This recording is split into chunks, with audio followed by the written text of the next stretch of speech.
Alright guys, so with Turles' release on the Japanese version of Dokkan, we now have a brand new category in the game, the Movie Bosses category. Now, some people have kind of said that the category is a little limited. I do kind of disagree there. There are some units who have been on many different banners, so I think a lot of people would probably have, I guess, unless they re-rolled. Now, I want to first quickly kind of go over what the optimal team is for the Movie Bosses category, and then after that we can kind of talk about what like some other combinations you can use for the team. So right off the bat, looking at Turles is very good. Very, very good. You know, immense, medium chance to stun, and he is a passive unit giving 3 key and 40% attack to all allies, and then he also does lower super type enemies attack by 15%. Now, the only problem is his transformation is pretty bad. Easily, he is the worst transforming unit in the game, which is very disappointing.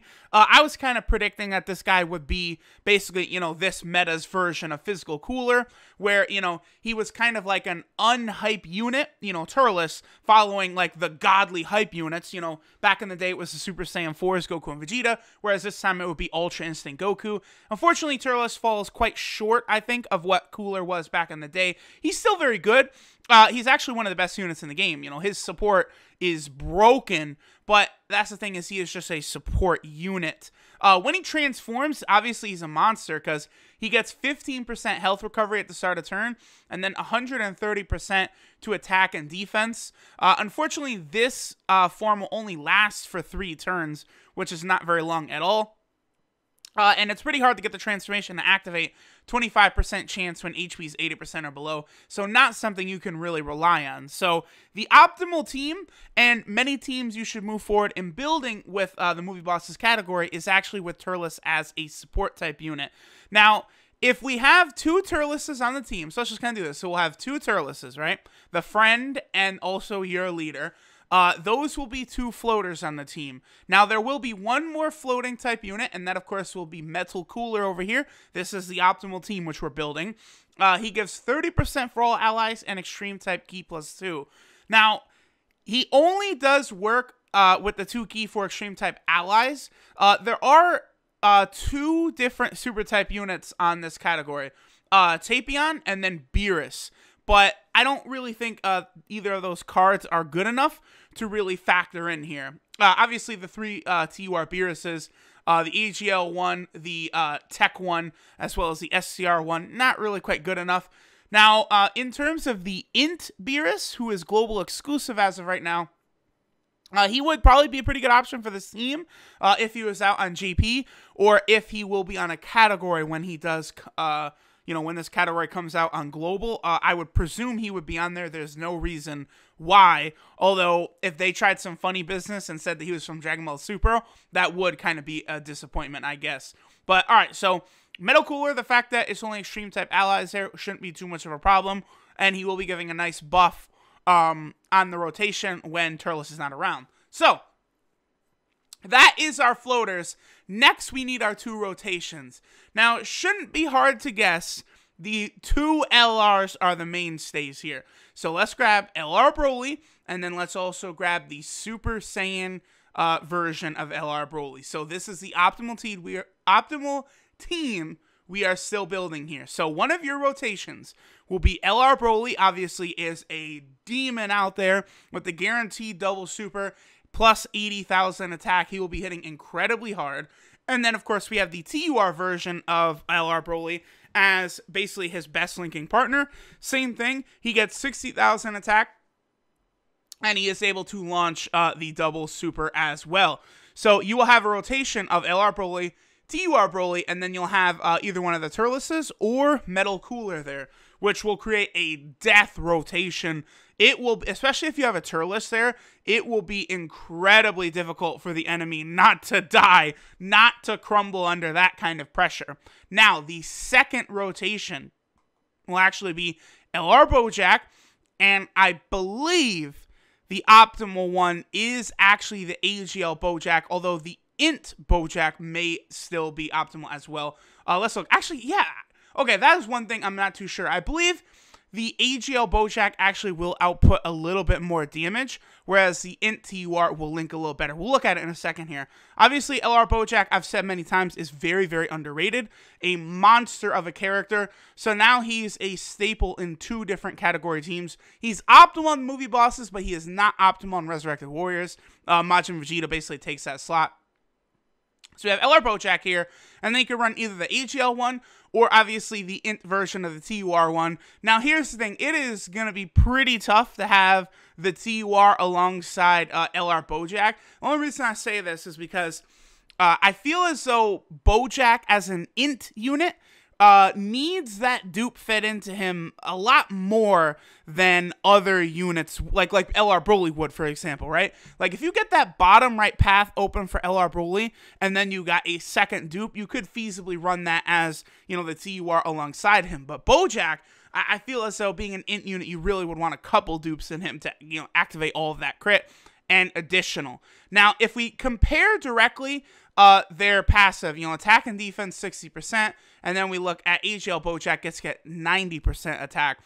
In terms of links, basically AGL Bojack and this TUR version of LR Bojack will link with the LR virtually the same, outside of, I believe, the Revival link, which only the TUR version of the Int one does have. The AGL one does not have that one.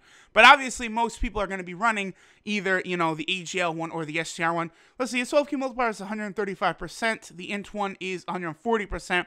Yeah, so I don't know. I feel as though the Int one might actually output a little bit more damage. Obviously, it is dependent on how much health you have at the time, because the way it works with Bojack is the less health you have, the more defensive of a unit he is, but the more health you have, the more offensive of a unit he is. So I do really like him for that that kind of like ability there.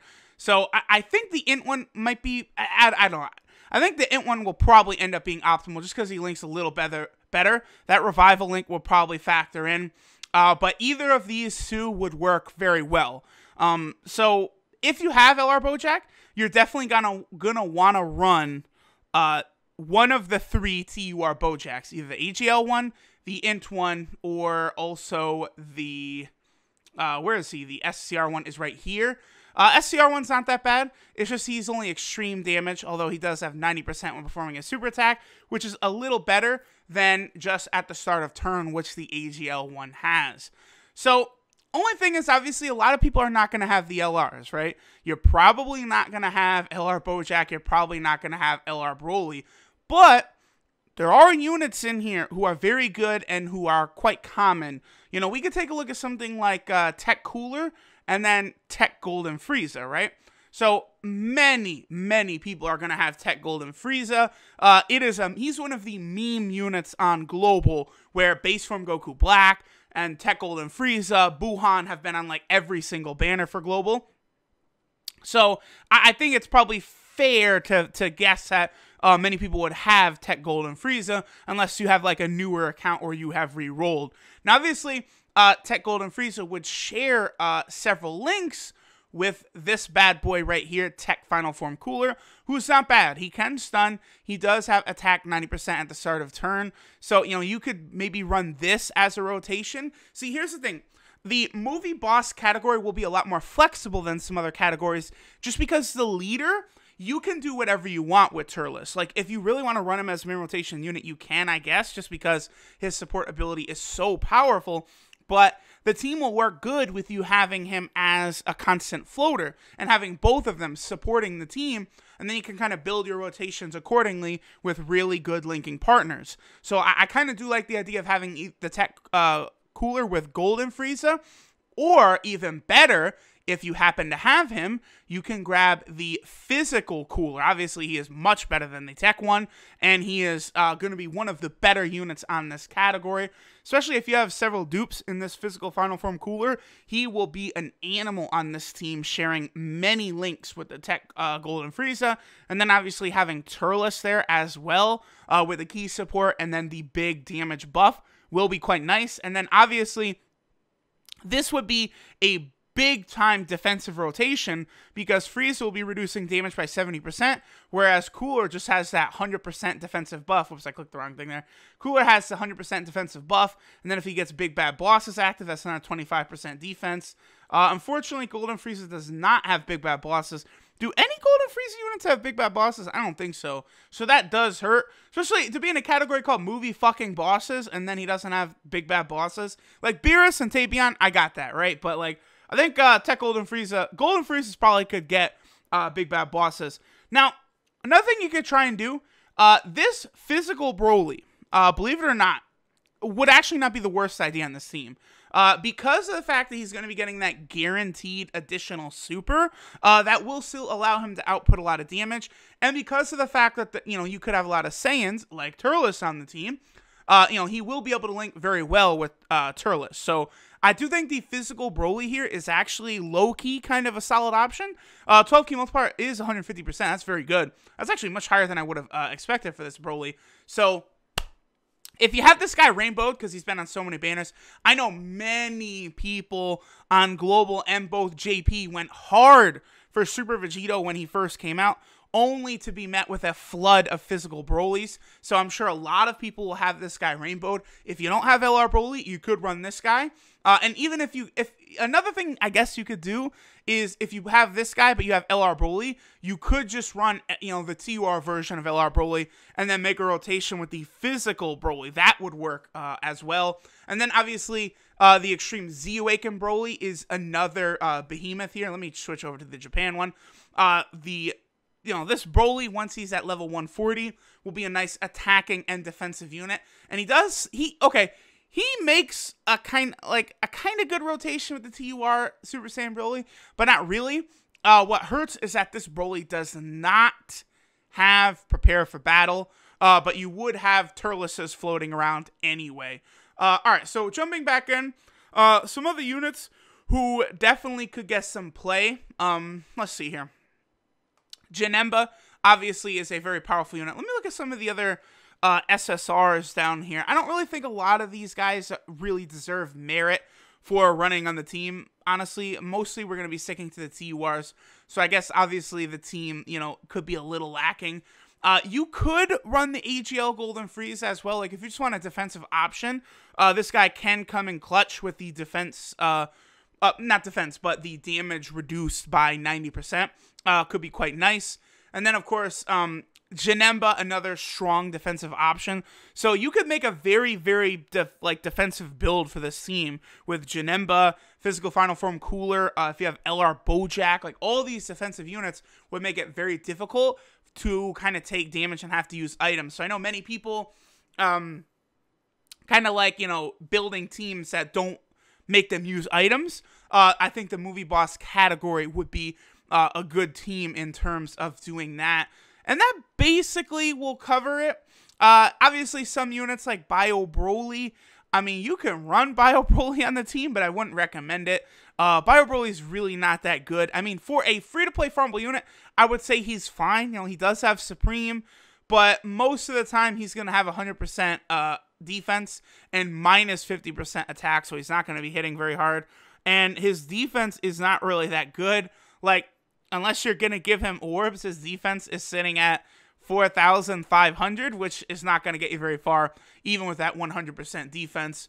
If he is rainbowed, it'll go up to 7,500, which is still not even really that good, but,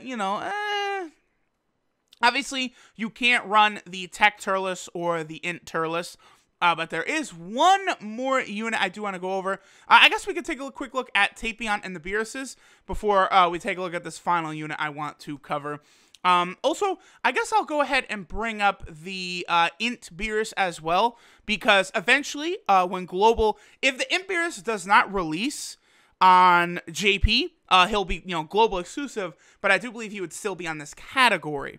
Alright, so the Beeruses, right? Let's start with Tapion. Tapion, I'm not really the biggest fan of him on this team. Again, if you want to go with like a defensive build, though, he could be good because he does reduce damage by 50%, and then when HP falls below 50%, he will do the transformation into Hirudegarn, which is the real reason why Tapion is even on this category in the first place. That's why Tech Tapion is not here, but Movie Bosses Tapion is. This is kind of their way to make Hirudegarn playable for us, which is definitely a good thing. Now, obviously, Hirudegarn hits very hard. He frequently will hit over 1 million because of the fact that he does greatly raise his attack for 1 turn. And, he does get that 150% attack buff as well. But honestly, Tapion is not really that impressive of a unit. Even when rainbowed, he's nice, but there are better options you can get. Although, because of the fact that he's not a Dokkan Fest exclusive, I'm sure there's a good chance many people will have him. Another thing is, I did actually manage to pull this guy off the 3rd-year anniversary ticket banner on JP. So if I did that, I know a lot of people had to have, and a lot of people have better luck than I do. So I wasn't able to pull an LR off that banner. A lot of people were. So I'm sure some people also pulled the AGL Tapion. Now, in terms of the Beeruses, right? I don't know really how much I like the Beeruses, especially on this team. But obviously, an important thing to think about is that Turles is passive, Key 3, and attack 40% for all allies. They do not have to be villains. They do not have to be extreme types, which actually is very, very nice. When I first saw that, that's what made me realize that Beerus and or Tapion would be on this category as well, because otherwise they were dying to write that as Key 3 and 40% for only extreme type allies. So honestly, of all the Beeruses, the AGL one attack 90% when performing a super attack, so he's solid. The Int one is definitely better, attack 120% when performing a super attack, so he's very, very good. The Tech one is definitely fodder. I know some people will say, "Oh, he's not that bad." No, he's shit. The Tech Beerus is not good. He does have an S rank potential system though, which will get him up to 1600 attack. So in the future, he could be quite good. But, if he gets an Extreme Z Awakening, but as of right now, that attack 60% buff is just not good enough. And then moving on to the SCR one, you could gamble and go for the high chance of attack 200%, but chances are Beerus, a lot of times you're not going to get that, so sometimes you're going to strike out with him. Other times he will be able to hit hard. If you're going to go for a Beerus, definitely either the AGL one or the Int one, but the Int one would be better in the long run. And last unit, of course, we have to talk about is this guy. This still triggers me to no end. Look how close the Transformed Turles and Great Ape Turles are in terms of their portraits. That's very annoying. But you have the Great Ape Turles, right? This is an incredible unit, the Great Ape Turles. He's going to be hitting very hard, and if you make a rotation of Great Ape Turles plus this Turles, this guy is going to be hitting well over 1 million all the time, just because of how much he's going to get from this Turles. Like, let's take a look at it. So you get Destroyer of the Universe, 25%. Thirst for Conquest, 15%. So already we're at 40%. Big Bad Bosses, which could take us to 65%. And they have Fierce Battle, which will take us to 80%. Plus, Turles' passive, 120% is what the Dokkan Fest Turles will give to Great Ape Turles, plus his attack 90% from his passive. So the Dokkan Fest Turles essentially doubles Great Ape Turles' attack power, making him a real hard hitter. He will be up there with some of the other non-LR units on the team, but I imagine, he could get into ranges of like a physical cooler, maybe without dupes, or maybe even he can output as much damage as a cooler with like 1 or 2 dupes. So do not sleep on Great Ape Turles. He could be a very powerful unit on the team. All in all, I would say AGL Turles is a little disappointing for me, but he still has a fantastic team, which will only get better as time goes on, because Garlic Jr. is not in the game, Lord Slug is not usable in the game, Dr. Willow is not in the game, and then obviously there is a Dragon Ball Super movie that will be airing at the end of the year, and obviously there will be a villain in that movie who should be added to this category as well, so I'm definitely looking forward to that. Thank you guys for watching, and later.